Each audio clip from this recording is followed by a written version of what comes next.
Today on Clear Your Clutter Inside and Out, we're talking about not policing the world.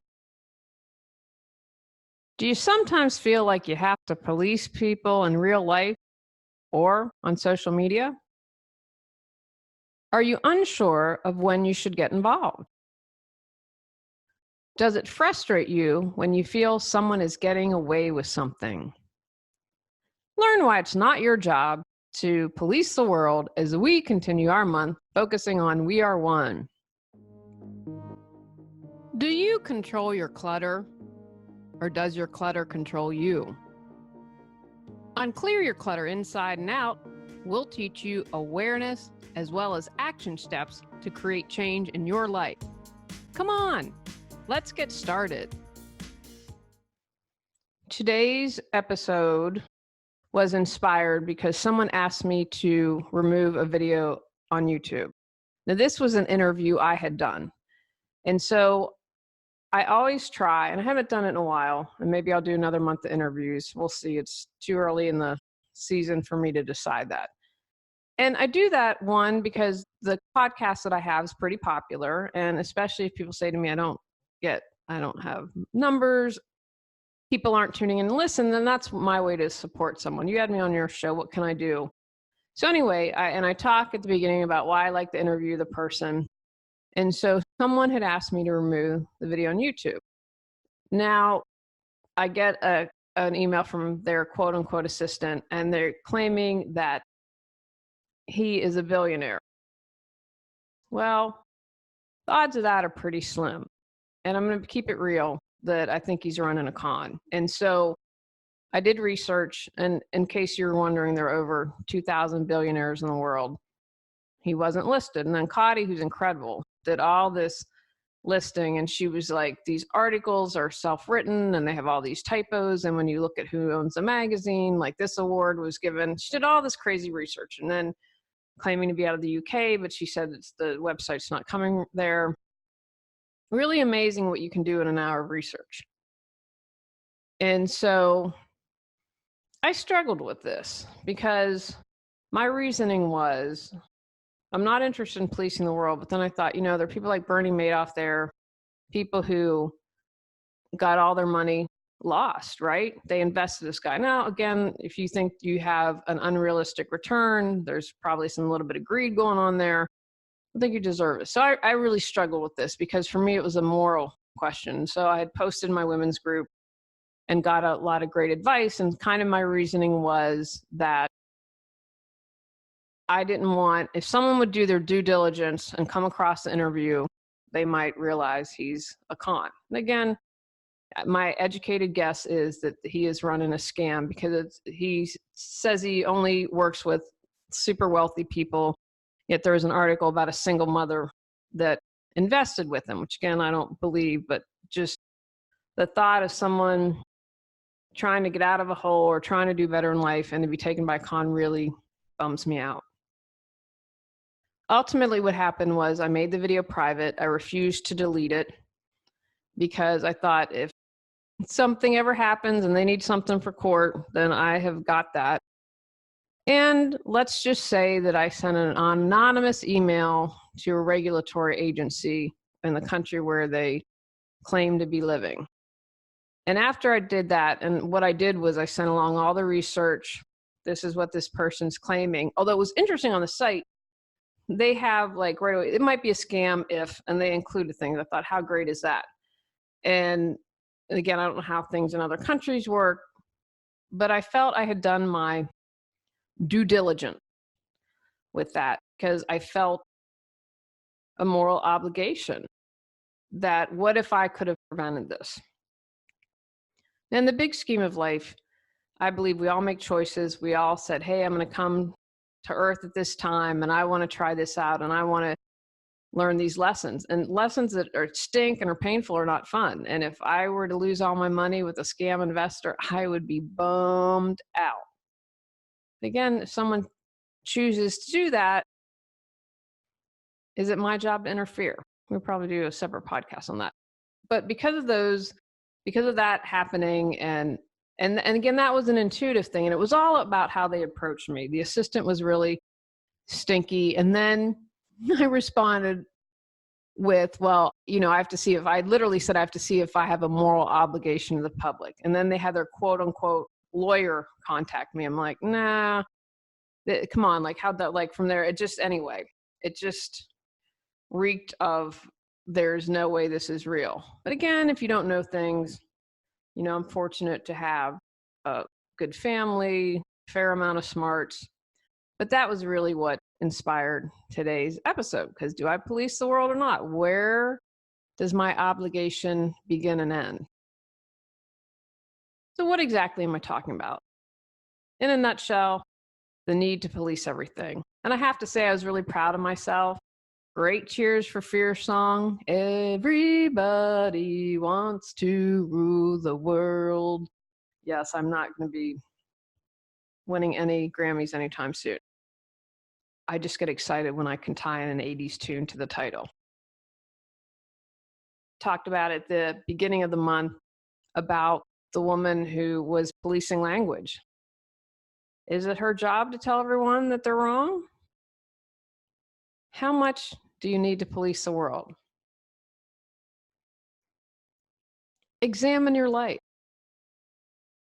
Where have you done this? Or when? Are there certain people you tend to police? Like maybe people that you believe have a different view than you that's wrong? Or maybe it's people in your family, you think they don't have good judgment, so it's your responsibility to police their actions and how they respond and what they do. Where has this happened to you? Who tried to maybe police what your beliefs, what you thought, what you said? How did it feel? I'm betting it probably didn't feel so good. We want to be adults and take responsibility and not be told what to do. At least I do. I shared also, I think, in another episode, getting solar and the HOA. And this older woman was trying to police and not have solar happen without facts. And I was super proud of myself because I know myself well. And I thought I had an edge to my voice. And someone ended up emailing me the next day and say, wow, you should be on the board. You're so articulate and succinct, and you got your point of view across. And I was really impressed. And I'm thinking the entire time, like, oh, is there an edge? Because I'm annoyed because it was crazy. At one point, she said, well, what if there's a storm? And the solar rep was there. And she said, well, there are protected up to golf size hail. Well, if my solar panels are damaged, your roof's probably going to be damaged. I mean, it just became ridiculous. But I did not like being policed. Able to center myself and stay calm, but it was not fun. So take some time. Where are you policing? Because really, police is kind of about control, isn't it? So where do you feel the need to control? Where do you feel moral obligation, or that you're the moral authority on something, right? That's kind of a interesting line to walk. And where have you had it done to you? How did you react in the moment? Would you have tried to have a different outcome? Were you able to keep calm and cool like I was? Or did you lose it? Why do we feel the need to police others? Right, because we're always driven by a need, desire, or want. And very rarely do we do something out of the goodness of our heart. We're moving towards there. I feel like we're getting there. We're going through some of the sludge and muck right now. But I feel that we're getting there. Maybe you feel the need to please others because you have these high expectations of yourself, of your importance, of you're feeling like it's a job or your responsibility to police people. I know the best language for humanity, so I will police everyone who uses you guys or other phrases that I deem incorrect. Right? That's not only a great expectation of yourself, it's a a feeling of superiority. Well, I know what's best for others, so I must share my wisdom and bring them into the fold. Feeling like you're superior is not fun. They feel that way, you're going to be policing a lot, probably a lot of the time. Perhaps you're a people pleaser. I want everyone to like me, so I want to make sure no one is taken advantage of by this con man, so I'm going to make sure that I stop it before it starts. I want everyone to like me in the neighborhood, so I'm not going to install solar. And I will police others of the evils of solar. And I'm going to tell them what is wrong, because that way I'm saving the neighborhood from sure disaster of solar panels. I know it's a little nutty, but truthfully, that's kind of based on the comments where she was coming from. Or maybe you police other because you fear you'll get in some kind of trouble. Or if that doesn't happen, that someone else might see you less than. My husband won't see me as a Cape Crusader if I remove this YouTube video or if I don't stand up to the injustice that I think this man is committing. He does not see me as a Cape Crusader at all. Those of you that listen to the podcast or listen a long time or watch know that I write notes and then I kind of just say a little intention and for people to hear what they need to hear. And so these are just examples, probably somewhat obviously off the top of my head. Or like the person with solar, fear that our home values are going to get lowered if we allow solar. And we're going to be in trouble if we don't get as much money for our homes. Which actually, if you're thinking about solar, I encourage you to do the research, because that's definitely not what the research says. And Fannie Mae just announced something about, I believe it was Fannie Mae, that's one of the biggest loaners in the country. So check that out. Feel stuck, but have no clue what you need to do to move forward? Would you like to feel energized and excited every day? Are you ready to create the life you desire? Julie Coraccio supports you in finding the answers within and then taking action to make changes happen. Visit reawakenyourbrilliance.com to learn how Julie can support you with life coaching. A lot of times I think that the need to police comes from a very strong sense of what is right and what is wrong. Very ethical. Once when I was living in Los Angeles, I don't know what I was talking to about my Uncle Jim, and he said, I'm not surprised you feel that way. Your parents are the two most ethical people I know. So it's no surprise that you would respond in this way. I think for me, because I've seen people taken advantage of, when I first started my business, I had an elderly client, and I was amazed at the number of scams that were thrown her way. And I don't know if, as you get older, that your capacity to understand, I don't know if it's just part of the aging process or you're not as, you don't do due diligence or you don't understand. I don't know if it's a sign of dementia, having a grandmother with Alzheimer's. I can understand that, except that, that's just a fascinating disease. Anyway, I had to help this client. I was hired to help her declutter and organize, but I spent a lot of time getting her out of scams. And, that's when I adopted all the things my father said to me as a child. We can do this easy way or the hard way. Look, I get it's just a job for you, but we're going to stop these. I want her credit card. Anyway, just an inordinate amount of time. And so for something like that, when I see someone taken advantage of, I definitely feel very strong. Well, that's quote unquote wrong. Now, as I've developed spiritually, again, as I mentioned earlier in the episode, well, if someone chose to be scammed, where do I fit in that role? Is it because the truth of the matter is, and I believe this, even if I were to prevent it, it's going to pop out at a later date. If you've decided I have these lessons to learn and have chosen certain outcomes to pursue, it's going to happen. Doesn't matter what I do. But I understand the ethical. Like when the neighbor almost killed our elderly neighbor's cat, that really bothered me. You almost killed an innocent animal. You didn't do your due diligence to find out if the animal, the cat, belonged to someone. That really rankled my sense of right and wrong, especially when I've talked to elderly, children, animals, people that are the most vulnerable and innocent of our society. Still going to get my hackles up. You might feel the need to control things. That's what it was for me. It was an ethical thing. You, I believe, are scamming people out of money. I'm not okay with that. And sometimes, finally, people feel the need to try and police everything for a false sense of safety, right? Safety is an illusion. We feel out of control in our lives, so there's something we can control.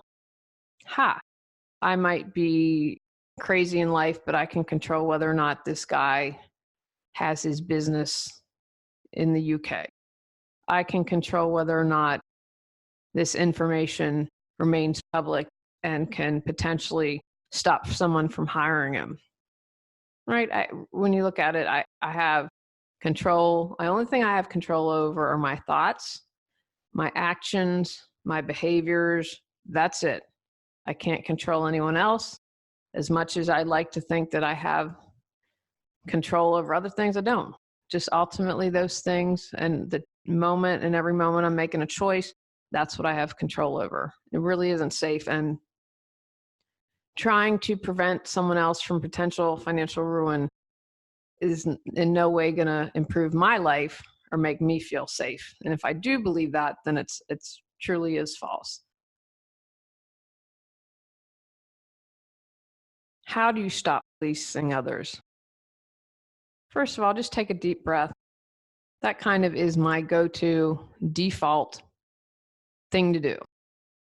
I feel the need to respond. I'm going to sit here and take a couple deep breaths.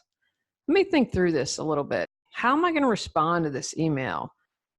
Is it really my job to get involved? What's going on here?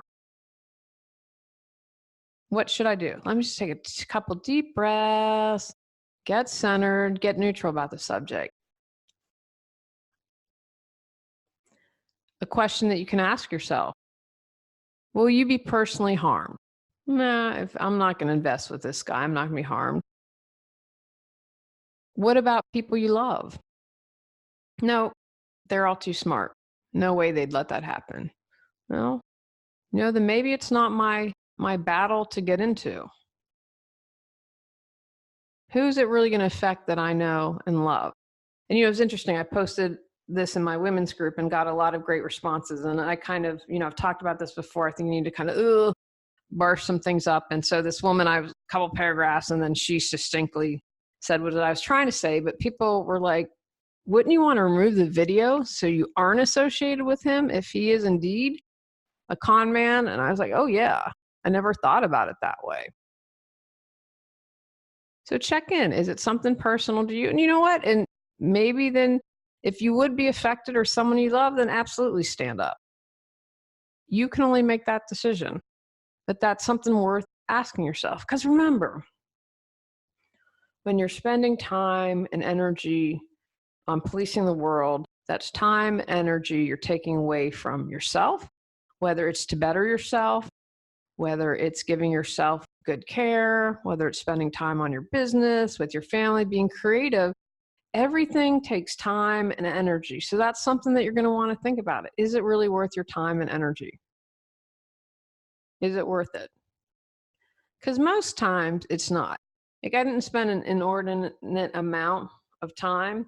And truthfully, I'd had so much going on. I'm like, you know what? I'll deal with why it's me later. Because I said, okay, well, what's going on with you? What's moon? And I realized one of the things that had triggered me was my grandmother. I had one grandmother that had Alzheimer's. And boy, did we hit the jackpot with the caregiver for her. Talk about someone that you believe is sent from heaven. God love Tressie. You were an incredible woman, an incredible angel, and one of the most amazing human beings I've had the honor to meet. And my other grandmother, her mind was still sharp, but her body deteriorated physically, and she didn't want to be at home, and she wanted to stay at home, and so we had caregivers. Well, one of the caregivers, we were really blessed that we had one woman who was amazing and then left, and then we had people steal from her. My grandmother never treated herself to anything, which bummed me out. And someone stole a mink stole that she had. That was probably the nicest article of clothing. We know that they stole money. We figured it out pretty quickly. I shouldn't say we, I mean, I'm not part of that because I wasn't in Wheeling at the time, but to take advantage of my grandmother that I loved, that I had no control over. I couldn't do anything. The mink was long gone. It was never found. We don't know how much money was stolen. And my mother and my grandmother smoked. I mean, and a lot of the caregivers smoked. How often is it that you go to a place that lets you smoke? And my grandmother was generous and kind. And that really angered me that she was taken advantage of. So I figured out, like, okay, we'll examine more of that later. But that was the big trigger for me. Like, what if it's someone like my grandmother and seeing her being taken advantage of? And thankfully, you know, she didn't lose all her money. It wasn't an investment. It's just people who were supposed to take care of her stole from her. Ask yourself, is there a legal reason you should do something? Again, showing my age here, like the last episode of Seinfeld when they didn't stop to help someone and there was that new law and it put them in jail. I didn't have really a legal reason. I'm not in the same country. I'm not a financial investor. You know, it's an interesting debate. Someone wanted to sue a doctor's office because they called child services on them, and people were like, you know, yeah, they felt it was a civil rights issue, and people are like, a doctor is obligated, and I can't remember what the term they use is it's mandatory something that if they suspect something, and someone explained, you know, because it was a home birth, the child could have been kidnapped. There are all these things they said why someone might do it. And so the doctor, it looks like, I don't know, again, like just reading comments, that she probably didn't have a lawsuit because the doctor was a mandated reporter. I think that might have been the term. So perhaps if I was a financial person or investor, I would have kind of the same thing. I suspect that someone is a fraud and report it. But in this case, I didn't. So ask yourself, is there a legal reason you should do something? Bring it back to you.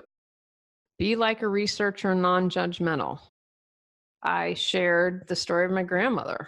That's when I had to take a moment and say, okay, this is really what's triggering in me. And again, have compassion for yourself. How great is it that I love my grandmother that much that it hurt me to see her harmed?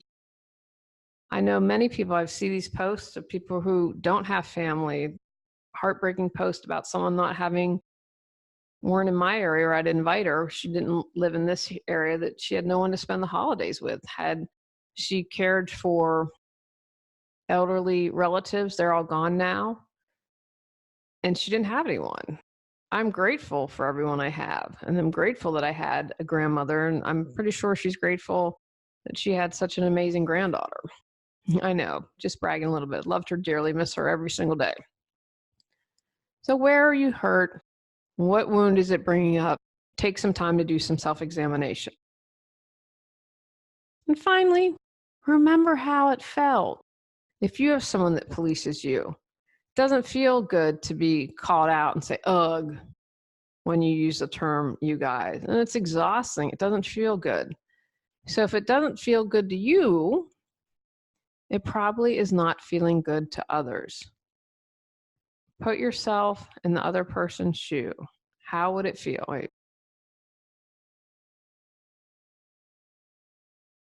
Sit with that for a few minutes. If you felt shamed or angry or exhausted, how did it feel? Sit with those emotions. Those aren't fun. And remember that before you decide if you should take action, or make it your cause, your cross to bear. Take actions from today's podcast. Examine where you police others. Understand why you feel the need to get involved. Ask if you have a legal or moral obligation. Look within to see what you can heal. Ask if you or someone you love would be harmed. Take a deep breath. On our next episode, we're talking about, are you bleep Ben Affleck? Go out, clear your clutter to create the life you choose, deserve, and desire. When you clear your clutter, you can share your gifts with the world. Sign up for our free newsletter at reawakenyourbrilliance.com.